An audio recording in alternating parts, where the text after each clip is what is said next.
Outside of one of Iceland's largest banks, a protest and a sign of the discord the country's foreign policy is causing.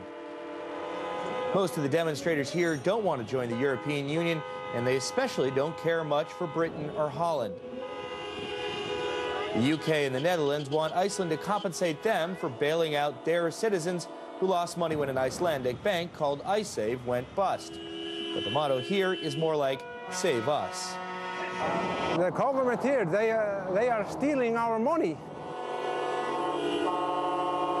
The nation is almost bankrupt, but they are looking down to us, the people of Iceland, and they are going to let us pay for their damages. We are saying no.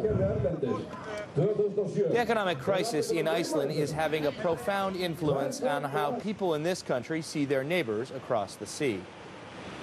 In October 2008, Iceland's three largest banks collapsed. The then Prime Minister addressed the nation, warning of the troubles ahead, finishing with the words, "God bless Iceland."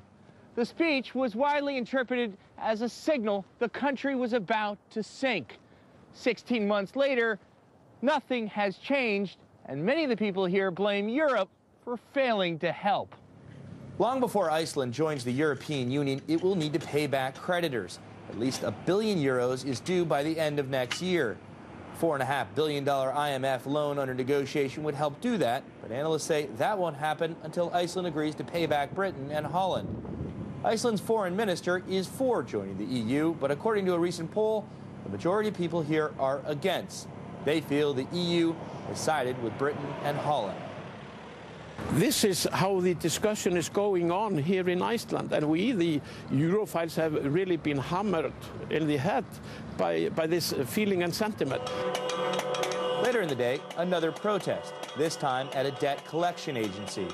Icelanders are up to their necks in personal debt from car and home loans denominated in euros that have now doubled or tripled since the collapse of their own currency.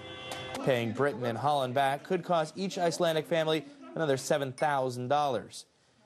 The EU feels far away. At the moment, the country's very own domestic problems are busy tearing it apart. Ryan Chilcote, Bloomberg News, Reykjavik, Iceland. We can now go to Ryan, who is in Reykjavik. And Ryan, you mentioned the conflict over Icesave between Iceland, the UK and the Netherlands. Those talks to resolve that are underway. How are they going?